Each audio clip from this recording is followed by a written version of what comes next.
పవన్ కళ్యాణ్కి అంత డిమాండ్ ఉన్నదా? ముగ్గురు పోయి ఆయన దగ్గర కొనుక్కునే అంత సినిమా పవన్ కళ్యాణ్కి ఉన్నదా? ఇప్పుడు బిర్యానీ ఇక్కడ కాకుండా వేరే దగ్గర తిందాం అనుకునే వాళ్ళు ఉంటే కొనరు, లేదు తిందాం అనుకుంటే వాళ్ళు కొంటారు. తెలంగాణ వచ్చి ఏం బిక్తావురా అని తెలంగాణ వాళ్ళు అడుగుతారు కదా. అయినా కానీ వస్తున్నంటే సర్వీస్ ట్యాక్స్ కట్టము, నేషనల్ హైవే టోల్ ట్యాక్స్ కట్టము, మాకు ఇవ్వాల్సిన ప్రత్యేక హోదా ఇచ్చిన తర్వాత బకాయిలతో కడతామని ఎవరైనా స్టేట్మెంట్ ఇచ్చే మొనగాడు ఉంటే ఇట్లా వస్తుంది. ఇట్లా స్టేట్మెంట్ ఇస్తే చక్కగా తీసుకుపోయి తీహార్ జైల్లో పెడతారు. ఈ స్టేట్మెంట్ ఇచ్చే మొనగాడు అన్న. అందుకనే ఈ మొనగాడు ఏం చేసిండు? 10 సంవత్సరాలు ఇస్తున్న మొనగాడే కదా అధికారంలోకి వచ్చింది. అవును, మరి ఏం చేసిండు? ఇయ్యలేదు. ప్రత్యేక హోదా వ్యతిరేకులకి మా మనసులో చోటు లేదు, మా ఇంట్లో ఓటు లేదు అని ఒక నినాదం రూపొందించి ఇంటింటికి అంటించమని చెప్పినాను పవన్ కళ్యాణ్. ఆయన చేయలేదు, మేము చేయడం మొదలు పెట్టినాం. దాన్ని ఆపేయమంటారు. మాకు ఓట్లు పడవని ఏ పార్టీకి ఆ పార్టీ మెడల్ ఉంచుతారు. ప్రత్యేక హోదా ఏనని బీజేపీ చెప్పేసింది. బీజేపీ ఎవడండి అంటే ఎన్నికల కంటే 1 year బిఫోర్ ఈ మొత్తము ఎక్స్ప్లెయిన్ చేస్తూ వాళ్ళ పార్టీకి ఈమెయిల్ పెట్టి, అయ్యా ఇంత పెద్ద స్కామ్ ఇది, దీని మీద నువ్వు మాట్లాడి ఇండిపెండెంట్ గా పోటీ చేయి. చంద్రబాబు నాయుడు అవినీతి పడడం ఇవో ఆధారాలు, 5 లక్షల కోట్లు దోచుకుంటున్నాడు. జగన్మోహన్ రెడ్డి మీద ఆల్రెడీ సిబిఐ కేసులు ఉన్నాయి, కాబట్టి నాకు ఓటేయండి అని ఇండిపెండెంట్. 2013 భూసేకరణ చట్టం ప్రకారం ఎకరాకి 8 లక్షలు లేదా ఎకరాకి 10 లక్షలు ఇచ్చినా గానీ 35,000 ఎకరాలు కొనాలంటే ఎంత అవుతుంది? 3,500 కోట్లు. చాలా డబ్బులు ఏం కావు. చాలా డబ్బులు అయితే వీళ్ళు కథలు పడతారు. 10 లక్షలకి ఎన్ని ఉంటాయి? దాన్ని నువ్వు రాజధాని అట్లా కట్టొచ్చు. అట్లా చేయకుండా నువ్వు ల్యాండ్ పూలింగ్ చట్టం అని తీసుకొచ్చావు. రైతు 1 ఎకరం ప్రభుత్వానికి భూమి ఇస్తే ఆయనకి 1000 గజాల చంద్రబాబు నాయుడు ఏమన్నారో ఒకసారి వినండి. అమరావతి పూర్తయింటే 2 లక్షల నుంచి 5 లక్షల కోట్ల రూపాయలు ప్రభుత్వానికి ఆస్తి మిగిలేది. ఆస్తి అంటే ఆదాయం వచ్చేది. ఇక్కడ ప్రభుత్వం దగ్గర ఎంత మిగులుతున్నప్పుడు 25%. అది వాస్తవం కాదు కాబట్టి ఆయన చెప్పేది వాస్తవమే. ఇప్పుడు 25 లక్షల కోట్లు వచ్చేటప్పుడు 7,000 కోట్లు ఇస్తే ఎవరికైనా ఈజీ. ఇది ఎవరికి వెళ్తుంది? ఇది రైతులకు. రైతుల ముసుగులో వేరే వాళ్ళు ఉంటే పయ్యవ లోకేశం ఉన్నాడు, ఏబిఎన్ ఆంధ్రజ్యోతి రాధాకృష్ణ ఉన్నాడు. వాళ్ళు ఎకరం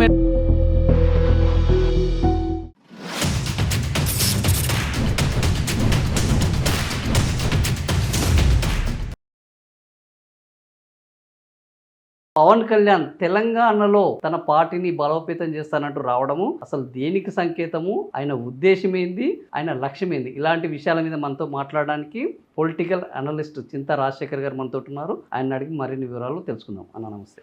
నమస్తే.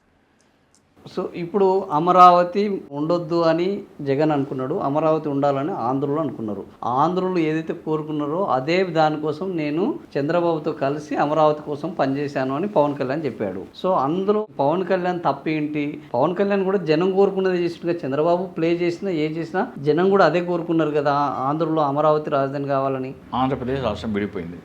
విడిపోయిన తర్వాత కొత్త రాజధాని కావాలి. కొత్త రాజధాని కావాలంటే ఏం కావాలి? భూమి కావాలి. భూమి ఎక్కడెక్కడ ఉంటుంది? అయితే ప్రభుత్వం దగ్గర భూమి ఉంటుంది, లేకపోతే ఫారెస్ట్ ల్యాండ్ ఉంటుంది, లేకపోతే రైతుల దగ్గర భూమి కొనాలి. ఫారెస్ట్ ల్యాండ్ని డీనోటిఫై చేస్తాను కేంద్ర ప్రభుత్వం చెప్పింది. ప్రభుత్వం దగ్గర కొంచెం భూమి ఉంది. అయినా కానీ చంద్రబాబు నాయుడు పోయి అమరావతి ఏరియాలో రైతుల దగ్గర నుంచి భూమి తీసుకుని అక్కడ రాజధాని కట్టాలని నిర్ణయించినాడు. అవునా? మీకు రైతుల దగ్గర నుంచి భూమి కొనాలంటే ఏముంది? చట్టాలు ఉన్నాయి కదా. ఏం చట్టం ఉంది? 2013 భూసేకరణ చట్టం అని ఒకటి తెచ్చింది మన్మోహన్ సింగ్ ప్రభుత్వం. దాని ప్రకారం ఏంటంటే మన రిజిస్టర్ ఆఫీస్లో నమోదైన కార్డు వాల్యూకి 4 రెట్లు రైతుకు చెల్లిస్తే రైతు ఆ భూమి ప్రభుత్వానికి ఇచ్చేసి వెళ్ళిపోవాలి. ఇది చట్టం. ఈ అమరావతి 29 గ్రామాల్లో 2014లో అక్కడ కార్డు వాల్యూ ఎకరానికి 2 లక్షలు ఉంది. దానికి 4 ఇందలు ఇవ్వాలంటే ఎట్లా? 8 ఇవ్వాలి. కానీ ఓపెన్ కార్డు వాల్యూ వేరు ఉంటుంది, ఓపెన్ మార్కెట్ చాలా ఎక్కువ ఉంటుంది. ఓపెన్ మార్కెట్ 8 లక్షలు 10 లక్షలు ఉంది అక్కడ. ఎప్పుడు? 2014లో. దీనికి 4 రేట్లు ఇచ్చినా ఓపెన్ మార్కెట్ రేట్ కు సమానంగా అయితే అప్పుడు రైతులు ఇస్తారో ఇవ్వరో. నువ్వేం చేయాలి అప్పుడు? బాబు మీ కార్డు వాల్యూ 2 లక్షలు ఉంది, 4 రేట్లు అయితే 8 లక్షలు వస్తుంది. ఓపెన్ మార్కెట్ కూడా 8 లక్షలే ఉంది. భూమి ఇస్తారా? ఇయ్యరా? మేము ఇయ్యమంటాం. మేము ఓపెన్ మార్కెట్ రేట్కి డబల్ ఇస్తా. ఓపెన్ మార్కెట్ రేట్ 8 ఉంది కదా, 8, 10, 12 ఉంది, 10 చేసుకో, దానికి డబల్ 20 లక్షలు భూమి ఇస్తావా ఇవ్వవా అంటే ఏమంటారు? రైతు ఇస్తారా? ఎవడైనా ఇస్తాడు. కొంతమంది ఉంటారు నేను వ్యవసాయమే చేస్తా, నేను భూమి ఇయ్య. కొంతమంది ఉంటారు. రైతులు బేసికల్గా చాలా వరకు ఉంటారు. నువ్వు వ్యవసాయమే చేస్తావు కదా, నీ భూమిలో ఏమేం పంటలు పండుతాయి? వరి, జొన్న, మొక్క చెప్తారు. అదే పంటలు పండే భూమి రాజధాని బయట 2 ఎకరాలు ఇస్తా. ఎకరానికి 2 ఎకరాలు ఇస్తాను. ఇక్కడ నువ్వు ఎకరం ఇస్తే బయట 2 ఎకరాలు ఇస్తా. అదే పంటల భూమి అంటే అంటే రైతు ఇస్తాడా ఇయ్యడా? ఇస్తాడు. సో ఇది చేయకుండా సిఆర్డిఏ చట్టం అని తీసుకొచ్చాడు Chandrababu Naidu. CRD land pooling చట్టం అని తీసుకొచ్చాడు. ల్యాండ్ అక్విజిషన్ వేరు, ల్యాండ్ పూలింగ్ వేరు. ల్యాండ్ అక్విజిషన్ అంటే రైతుకు డబ్బులు ఇచ్చి భూమి తీసేసుకోవడం. ల్యాండ్ పూలింగ్ ఇది.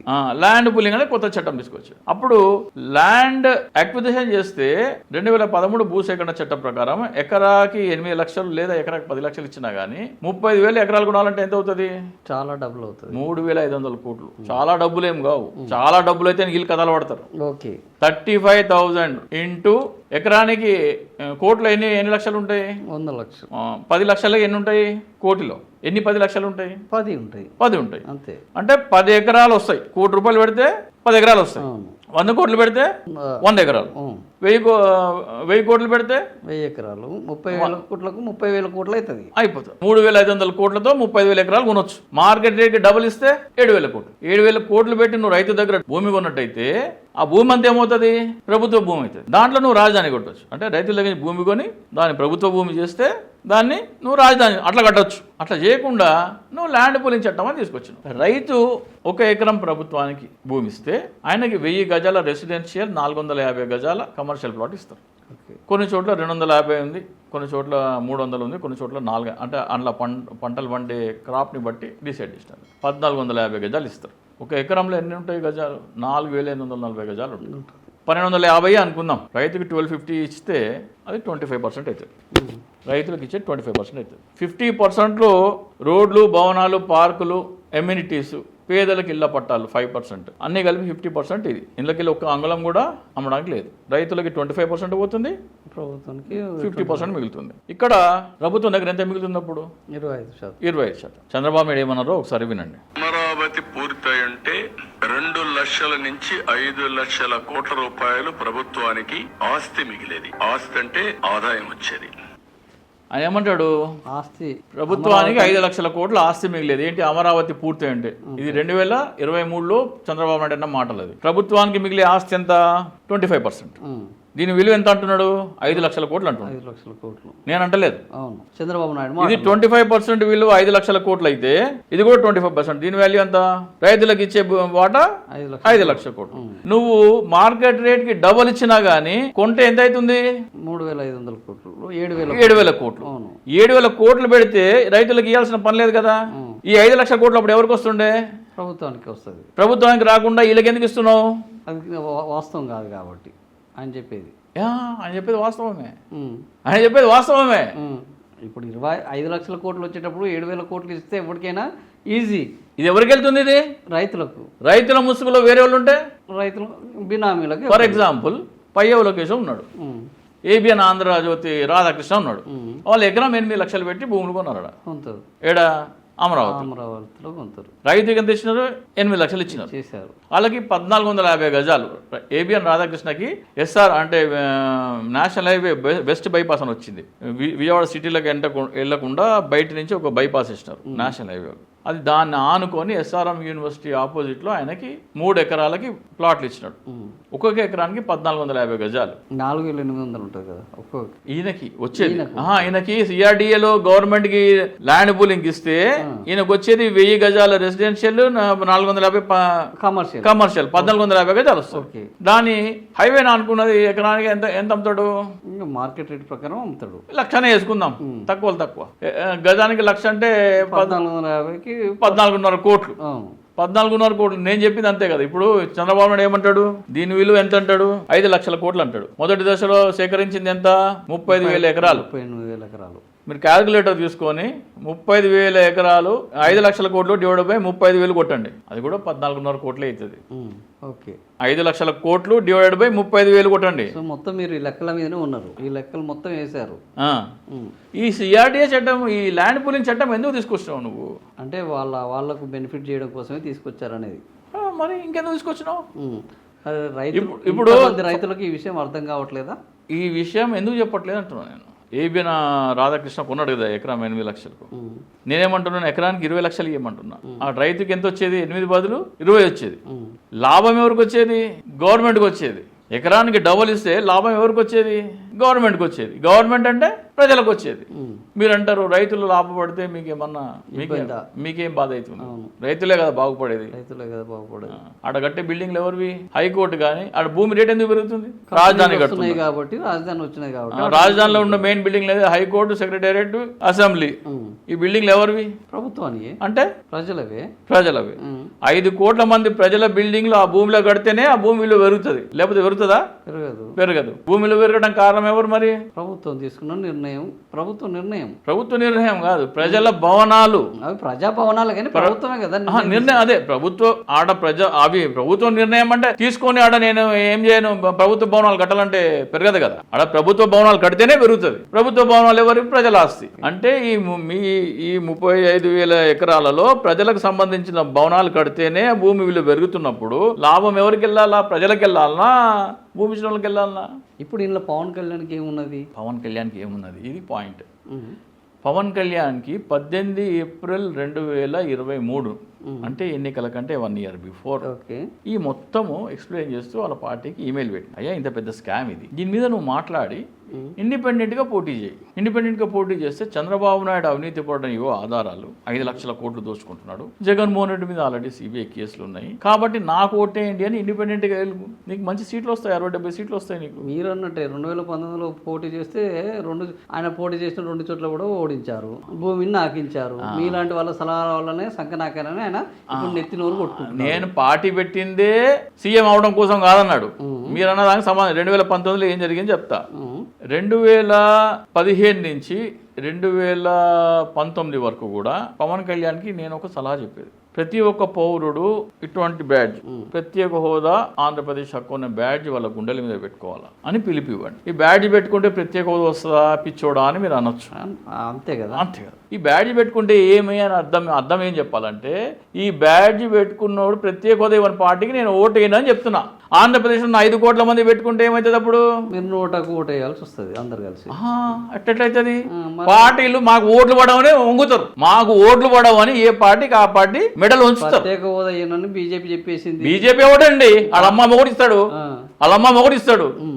ఆంధ్రప్రదేశ్కి ప్రత్యేక హోదా అది కంపెన్సేషన్, అది హామీ కాదు. హామీ అంటే ఏంటి? ఎన్నికల హామీ, నీకు ఇది ఇస్తా, నీకు అది ఇస్తా, ఇది చేస్తా, అది చేస్తా అని. ఆంధ్రప్రదేశ్కి ప్రత్యేక హోదా ఎందుకు ఇస్తా అన్నారు? కంపెన్సేషన్ కింద.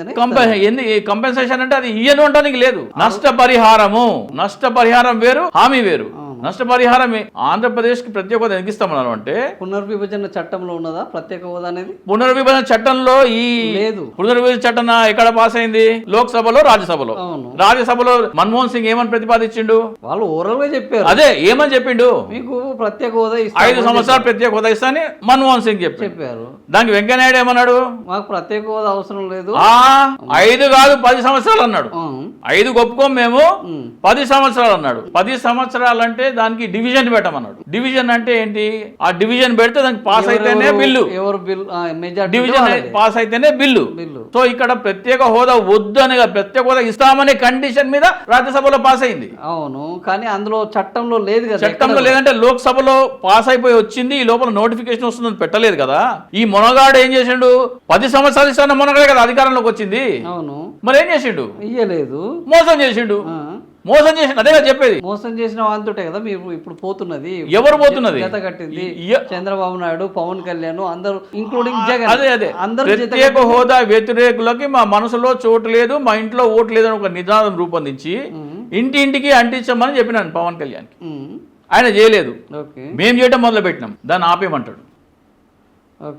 ఆ ఫోటో కూడా పంపిస్తాం మీకు.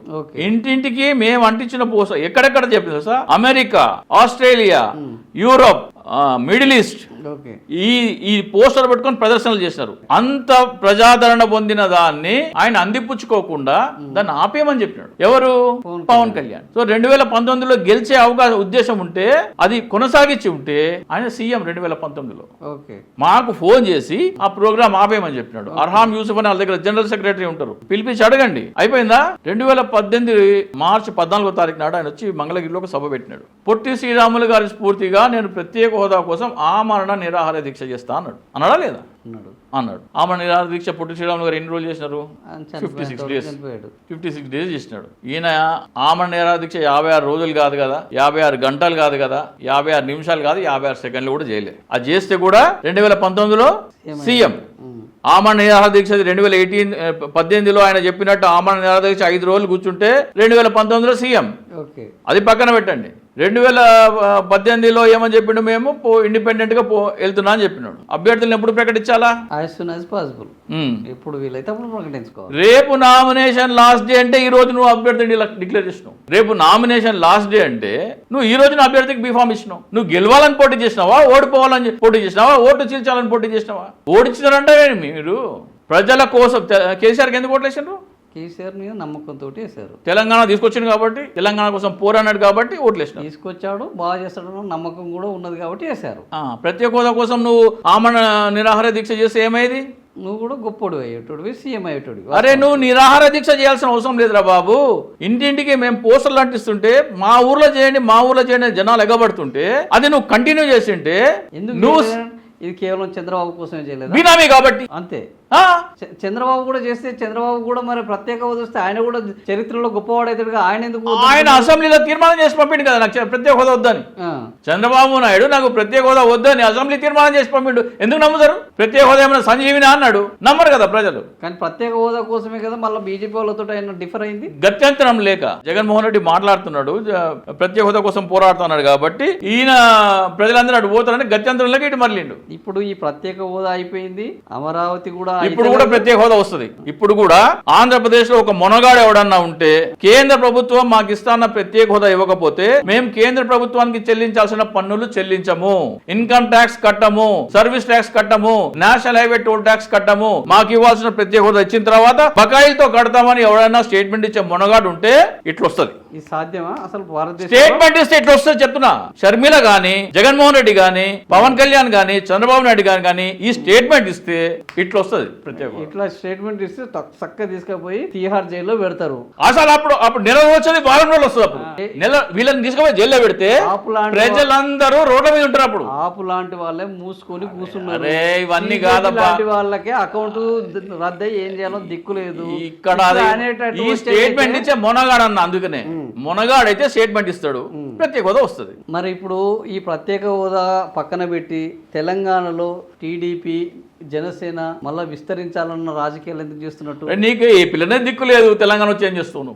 ఏ పిల్లనే నేను సీఎం అవడం కోసం పార్టీ పెట్టాను అన్నోడిని తెలంగాణలో ఎవరైనా ఓట్లేస్తారా? పోయి ఏపీలో పో, ఆడ చేయి పో, ఫస్ట్ ఆడ సీఎం అవుతా అని చెప్పి అప్పుడు రావాయా పోవాయా వంశంలో పువ్వు పెడుతున్నావు అంటూ. ఇది అంతా ఏమంటే జిహెచ్ఎంసీ ఎన్నికల్లో సెటిలర్ ఓట్ల కోసం జరా నాకు ఇంత పాపులారిటీ ఉంది తెలంగాణలో, నాకు ఇంత పాపులారిటీ ఉంది రేవంత్ రెడ్డి, నా 706 సర్వే నంబర్ ఏమైనా చేయి, లేదా నాకేమన్నా ఇస్తా, దానికోసం కాదు నాకేమి ఇస్తావు. ఆయన నేను అవినీతి చేస్తున్నా, మా కింది స్థాయి నా నాయకులు అవినీతి చేస్తుంటేనే ఇంకోటి కంప్లైంట్ చేసిందని బాధపడుతుండే కదా. తెలంగాణలో పవన్ కళ్యాణ్ వస్తున్నాడు, సండే రోజు సాటర్డే రోజు వచ్చి హైదరాబాద్ ఉంటున్నాడు. తెలంగాణలో భూములు ఉన్నాయి, తెలంగాణలో ఆస్తులు ఉన్నాయి. వీటిని కాపాడుకోవడం కోసమే తెలంగాణలో పార్టీని బలోపేతం చేయాలని అనుకుంటున్నాడు. ఉన్న ఆస్తులు ఎట్లాగో ఉన్నాయి, ఏమి ఇస్తావు మళ్ళీ కొత్తగా? ఓకే, ఇది పార్టీ పెట్టింది వీళ్ళు అన్నయ్యినా కేవలం కమిషన్, కేవలం దానికోసమే, పదవులు పైసలు రెండింటి కోసం. ఇలా ఒక ఆత్మగౌరవం గాని, ఆత్మగౌరవమా? తల్లిని తిట్టినోడు, తల్లిని ఇప్పుడు ఏమనాలా? తల్లిని తిట్టినోడు బంధు పెడతా అన్నావు. నువ్వు కూడబలుకొని తిట్టించినావా నిజంగా తిట్టిండా? ఎవడైనా తల్లిని కూడబలుకొని తిట్టించుకుంటాడా? కూడబడుకొని తిట్టించిన, సపోజ్ ఇంటి పక్కన ఉన్నారు, గొడవ అయింది, వాడు మీ తల్లిని తిట్టిండు, నెల రోజులకే వంటి దావత్ అయింది, పోతారా మీరు? పోరు కదా. తానా సభలకు ఎందుకు పోయిండండి? తల్లిని తిట్టిన అరే తన తల్లి కంటే తెలుగు ప్రజల యొక్క తానా సభలో తెలుగుదేశం అనుబంధ పార్టీ, అది అనుబంధ సంస్థ అది. ఓకే, చంద్రబాబు ఇంట్లో వరద నీళ్ళు పోతే నీకేం బాధ? మీ ఇంట్లో మీ పక్కింటోడు మీ తల్లిని తిట్టినాడు, వాళ్ళ ఇంట్లోకి డ్రైనేజ్ నీళ్ళు పోతున్నాయి. మున్సిపాలిటీ వాళ్ళకి ఫోన్ చేసి మా ఇంటి పక్కన ఇంట్లోకి డ్రైనేజ్ నీళ్ళు పోతుంటే ఏం చేస్తున్నాం తిడతారా మీరు? మీ తల్లిని తిట్టిన ఇంటికి డ్రైనేజ్ నీళ్ళు పోతుంటే మీరు ఫోన్ చేసి మున్సిపాలిటీ వాళ్ళని తిడతారా? తిట్టారు కదా. ఏం బాధ అవుతుంది చంద్రబాబు ఇంట్లోకి నీళ్ళు పోతే? సో ఇప్పుడు లోకేష్ సీఎం అవుతాడా తెలంగాణ ఆంధ్రప్రదేశ్? లోకేష్ సీఎం అవుతాడా? లోకేష్ సీఎం కాదా? ఇప్పుడు కాదు కదా, డిఫాక్టో సీఎం ఎవరు? ఈయన డిప్యూటీ సీఎం, ఆయన డిఫాక్టో సీఎం. పవన్ కళ్యాణ్ ఉన్నాడు, ఒక ఐఏఎస్ ఆఫీసర్ ఫోన్ చేసి ఒక పని చెప్తాడు, లోకేష్ చేయొద్దు అంటాడు. ఎవరు మాట వింటారు? లోకేష్ మాట వింటారు. మరి ఇంకేంది సీఎం? ఇప్పుడు పవన్ సీఎం ఏంటంటే చంద్రబాబు నాయుడు తల మీద కిరీటం తీసుకొచ్చి, మీ లెక్క ప్రకారం పవన్ కళ్యాణ్ భవిష్యత్తు ఏంది మరి? పవన్ కళ్యాణ్ భవిష్యత్తు ఏంటి? పైసా పేక్ తమాషా దేక్. ఆయనకు పైసలు తక్కువ ఉన్నాయా? నేను చాలా సార్లు నేను ఒక్క సినిమా చేస్తే 100 కోట్లు సంపాదించుకోగలను, ఇక్కడికి వచ్చి నా డబ్బులన్నీ ఖరాబ్ అవుతున్నాయి, ఆరోగ్యం ఖరాబ్ అవుతుంది, నేను జనం కోసమే పనిచేస్తున్నానని చెప్తున్నాడు. ఒక సినిమా చేస్తే 100 కోట్లు వస్తాయి. దాంట్లో ట్యాక్స్ ఎంత కట్టాలా? 30 కోట్లు కొట్టాలి.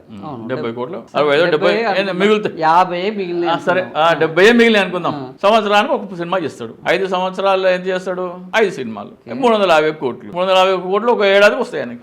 సో సినిమాల కంటే రాజకీయాలను ఎక్కువ సంపాదిస్తాడని చాలా ఎక్కువ వస్తుంది. సో తెలంగాణ మీద ఆల్రెడీ సీజ్ ద షిప్ అన్నాడు. అవును, రేషన్ బియ్యం ఎత్తుకపోతున్నాడని సీజ్ ద షిప్ అన్నాడు. మొన్నేమంటున్నాడు? మా కార్యకర్త ఎవరో రేషన్ బియ్యం అమ్ముకుంటే ఇంకోటి వచ్చి కంప్లైంట్ చేస్తున్నాడు, మనం కలిసి ఉండాలి కదా అంటుంటే, అవినీతి చేసుకోవాలి కదా అంటున్నాడు. అంటే ఇప్పుడు ఆంధ్రలో సరిపోవట్లేదని తెలంగాణకు వస్తున్నా ఏది ఈ రాజకీయం కాదండి. ఇప్పుడు నాకు ఓట్లు వేసే పిచ్చోళ్ళు ఇంతమంది ఉన్నారు, నేను వచ్చి సపోర్ట్ చేస్తా, మీకు ఎంత ఇస్తావు? ఎవరు? ఇప్పుడు చంద్రబాబు నాయుడు మేస్త్రి ఉంటాడు, ఒక మేస్త్రి బీజేపీ వాళ్ళ ముగ్గురు దగ్గర బేరం పెడతాడు. ముగ్గురు దగ్గర ముగ్గురు కూర్చోబెడతాడు. నువ్వెంత బై, నువ్వెంత బై, నువ్వెంత బై. ముగ్గురు ఎవరెవరు? 3 పార్టీలు ఉన్నాయి కదా, Congress, BRS, BJP. Okay, Revanth Reddy కూడా ఇస్తాడా డబ్బులు? ఓట్లు కావాలనుకుంటే ఇస్తారు. ఓట్లు కావాలనుకుంటే పవన్ కళ్యాణ్ కు రేవంత్ రెడ్డి డబ్బులు ఇస్తాడు. ఎవరైనా ఇస్తారు. ఓట్లు కావాలనుకుంటే ఇస్తారు, ఓట్లు అనుకుంటే ఇయ్యరు. ఈయన కాంగ్రెస్ ఆల్రెడీ ప్రభుత్వం ఉన్నది, పవన్ కళ్యాణ్ వస్తే కాంగ్రెస్ ప్రభుత్వానికి వ్యతిరేకంగా పడతాయి కదా. పవన్ కళ్యాణ్ వస్తే ఇప్పుడు రేవంత్ రెడ్డి ఓటేద్దామని పవన్ కళ్యాణ్ నిర్ణయం తీసుకుంటే ఏం చేస్తారు? పవన్ కళ్యాణ్ రేవంత్ రెడ్డికి ఓటేద్దామని నిర్ణయం తీసుకుంటారు. అది కాంగ్రెస్ కూటమి వేరు వేరు కదా. కాంగ్రెస్ కూటమి వేరు వేరు అంటే ఇప్పుడు తెలంగాణ ఎన్నికల్లో టీడీపీ ఓట్లు ఎవరికి ఓట్లు వేసినారు? బీఆర్ఎస్ కేసారు. అందుకనే కదా హైదరాబాద్ లో ఏ ఒక్కరు కూడా గెలవలేదు కాంగ్రెస్ వాళ్ళు. బీఆర్ఎస్ లేదు, ఓపెన్ గా మీటింగ్లు పెట్టి చెప్పినారు కదా. వాళ్ళు చెప్పారు కానీ వీళ్ళు ఏ లేదనే కదా వాళ్ళ వాదన. మొన్న వైసీపీ కొడాలి నాని మాట్లాడుతూనే క్లియర్ గా చెప్పాడు, అరే ముచ్చు మొక్కలారా, మీరు ఒకటి టీడీపీ వాళ్ళకు ఓట్లు వేయాలి, సెటిలర్లు వేసుకులాస్తాను అనుకున్నారు. నిజంగానే టీడీపీ వాళ్ళు సెటిలర్లు కనుక రేవంత్ రెడ్డికి ఓట్లు వేసి ఉంటే ఒక్క సీటు కూడా కాంగ్రెస్ పార్టీకి రాలేదు హైదరాబాద్ లో మొత్తం వాళ్ళందరూ బీఆర్ఎస్ కేసారు కాబట్టి బీఆర్ఎస్ కేసారు, మీరు ఎంత కొట్టుకున్నా బీఆర్ఎస్ కాదని మీకు ఓటు వేయరు అని కొడాలని అన్నారు. ఇక్కడ విషయం అది కాదు. ఆంధ్రప్రదేశ్ లో సెటిలర్స్ పాకెట్స్ లో ఉన్నారు. కుకట్పల్లి అటు సైడ్, దిల్సుఖ్ నగర్, ఈసీఏలో ఇట్లా మొత్తం అన్నిట్లో లేరు. అన్నిట్లో కొట్టింది కదా బీఆర్ఎస్. అన్నిట్లలో కొట్టింది. బీఆర్ఎస్ ఎందుకు కొట్టింది? డెవలప్మెంట్ చూసి కొట్టింది. ఇప్పుడు పవన్ కళ్యాణ్ కు సెటిలర్లు ఓట్లు వేస్తారా హైదరాబాద్ లో? పవన్ కళ్యాణ్ కి వ్యక్తి పూజ మానసిక రోగుల ఓటు బ్యాంక్ ఉన్నది. ఇక్కడ కూడా ఉన్నది. సెటిలర్స్ లో ఉంటారు కదా. ఏ డివిజన్ లో స్ట్రాంగ్ పవన్ కళ్యాణ్ రావడం వల్ల తెలంగాణలో కాంగ్రెస్ ప్రభుత్వానికి దెబ్బ పడుతుందా బీఆర్ఎస్ కా? ఇప్పుడు ఎవరికి ఒక బిర్యానీ ఉన్నది, ఒకటే ఉన్నది, 2 ఉన్నారు కొనేటోళ్ళు, 3 ఉన్నారు కొనేటోళ్ళు. ఎవరు ఆకలి తీరుతుందంటే ఎవరు కొనుక్కుంటే ఆయన ఆకలి తీరుతుంది. పవన్ కళ్యాణ్ కి అంత డిమాండ్ ఉన్నదా? 3 పోయి ఆయన దగ్గర కొనుక్కునే అంత సినిమా పవన్ కళ్యాణ్ ఉన్నదా? ఇప్పుడు బిర్యానీ ఇక్కడ కాకుండా వేరే దగ్గర తిందాం అనుకునే వాళ్ళు ఉంటే కొనరు, లేదు తిందాం అనుకుంటే వాళ్ళు కొంటారు. అంత డిమాండ్ ఉందంటే ఉండబట్టే కదా ఆయన వచ్చి, నువ్వు ఆంధ్రలోనే సీఎం అవడం కోసం పార్టీ పెట్టాను అన్నాడు, తెలంగాణ వచ్చి ఏం బిక్తావురా అని తెలంగాణ వాళ్ళు అడుగుతారు కదా. అవును, అయినా కానీ వస్తున్నట్టే ఏదో ఉంటుంది ఆయనకి. ఓన్లీ కమిషన్ లెక్క ఉంటుంది. జిహెచ్ఎంసీ ఎన్నికల వరకు వస్తాడు. ఆ ఎన్నికల వరకు రాడు. పవన్ కళ్యాణ్ ఎవరి సైడ్ పొత్తులు ఉన్నారో వాళ్ళందరూ దానికి ఆపోజిట్ ఉన్న పార్టీ ఏం చేస్తుంది అంటే ఈ జన్వాడ దీన్ని హైలైట్ చేస్తుంది, బయటికి తీస్తుంది. అట్లానే కొబ్బరి చెట్లు ఇదే నువ్వు ముందు నాడు బయటికి అంటారు కొంతమంది తెలంగాణ వాదులు, అదంటారు. తెలంగాణ వాదులు కాదు ఇక్కడ, తెలంగాణ వాదులు కాదు, ఎవరితో పొత్తు పెట్టుకుంటారో వాళ్ళు తప్ప మిగతా వాళ్ళు అంటారు. అంటే ప్రత్యర్థులు. ఇక్కడ తెలంగాణ వాదం ఏం లేదు, పవన్ కళ్యాణ్ ప్యూర్ పాలిటిక్స్. ఇక్కడ పవన్ కళ్యాణ్ ఎవరితో పొత్తులో ఉంటాడో వాళ్ళు కాకుండా దాని ఆపోజిట్ ఉన్న పార్టీలు ఏమైతే అంటే ఏంద్రబాయి కథ అంటే నాకు తెలంగాణ అంటే బాగా నచ్చది. తెలంగాణలో పవన్ కళ్యాణ్ ఆంధ్రలో పోతే ఏమంటే తెలుసా, ఏ ఊరికి పోతే ఆడ నేను ఈయనే పుట్టినా అంటాడు. మరి తెలంగాణ అట్లా అనలేడు కదా, అందుకనే తెలంగాణ నాకు పునర్జన్మించింది అంటాడు. అంటే ఈడ కూడా పుట్టిన అంటున్నాడు ఆయన. ఆంధ్రాలో పోతే మచిలీపట్నం పోతే మచిలీపట్నం అంటాడు, బాపట్ల పోతే బాపట్ల అంటాడు, గుంటూరు పోతే గుంటూరు అంటాడు, పల్నాడు అంటే గుంటూరు జిల్లా అనుకోవచ్చు, ఒక ప్రాంతం అది, ఒక ప్లేస్ కాదు. సో ఈ 3 చెప్పినాడు కదా. తెలంగాణలో చెప్పడానికి లేదు కదా, చెప్పడానికి అందుకని ఏంటి తెలంగాణ నాకు పునర్జన్మ ఇచ్చింది. ఇక్కడ కూడా పుట్టినా మళ్ళీ అదే పునర్జన్మ అంటే చచ్చిపోయి మళ్ళీ పుట్టడం కదా. మళ్ళా పుట్టడం. సో తెలంగాణలో కూడా మళ్ళీ పుట్టిండు ఆయన. ఓకే. సో ఈడ పోతే ఏంటంటే నేను ఈయన పుట్టినా అని చెప్పడమే, జనాల చెవులో పువ్వు పెట్టడమే. సో ఇప్పుడు జూన్ 2 తర్వాత పవన్ కళ్యాణ్ ఎలా ఉంటుంది ఆయన యొక్క భవిష్యత్తు తెలంగాణలో? పవన్ కళ్యాణ్కి ఎప్పటికీ భవిష్యత్తు లేదు తెలంగాణలో. మనం చూసినాం కదా అసెంబ్లీ ఎన్నికల్లో ఓట్లు, ఓకే, ఆ సంపత్ నాయక్కి, ఆ శంకర్ గౌడ్కి వాళ్ళకి వచ్చిన ఓట్లు చూసినాం మనం. మొన్న గెలిచిండు కదా ఒక సీటు ఆల్రెడీ. ఆ ఉత్సాహంతో మళ్ళా మన ఎక్కడ గెలిచింది తెలంగాణ మున్సిపల్ ఎన్నికల్లో? మున్సిపల్ ఎన్నికల వార్డు మెంబరా మాట్లాడతారండి. అట్లనే ఉంటుంది. ఓకే, థ్యాంక్ యూ అన్న, మీరు వచ్చి చాలా విషయాలు చెప్పారు పవన్ కళ్యాణ్ గురించి. సో మరిన్ని విషయాలు మరోసారి మాట్లాడుకుందాం. సో ఇది ఓవరాల్గా పవన్ కళ్యాణ్ తెలంగాణలో రాజకీయ పార్టీ పెట్టేది ఇక్కడ ఏదో పార్టీని బలోపేతం చేద్దాము, తెలంగాణను మార్చుదామని కాదు. తనను కొనుక్కోవడానికి తన దగ్గర ఓట్లు ఉన్నాయి, ఎవరైనా తనను కొనుక్కుంటారా, ఓటు బ్యాంక్గా సిద్ధంగా ఉన్నాను, మీరు నన్ను కొనుక్కోండి అనే పద్ధతిలో తెలంగాణకు వస్తున్నాడు తప్ప ఈయనకు తెలంగాణ మీద ప్రేమ లేదు, తెలంగాణను బాగు చేయాలన్న ఆలోచన లేదు, ఏమీ లేదు అని మన అనలిస్టు రాజశేఖర్ గారు చెప్తున్నారు. మరి ఇది ఎక్కడెక్కడి వరకు వెళ్తుంది? నిజంగానే కేవలం అమ్ముకోవడానికే రాజకీయాలు చేస్తున్నారా, లేకపోతే మార్పు కోసం రాజకీయాలు చేస్తున్నారా? త్వరలో తెరబోతుంది. Thank you for watching. ఈ వీడియో మీకు నచ్చితే నలుగురికి షేర్ చేయండి, బాగుంది అనిపిస్తే సబ్స్క్రైబ్ చేయండి. Thank you.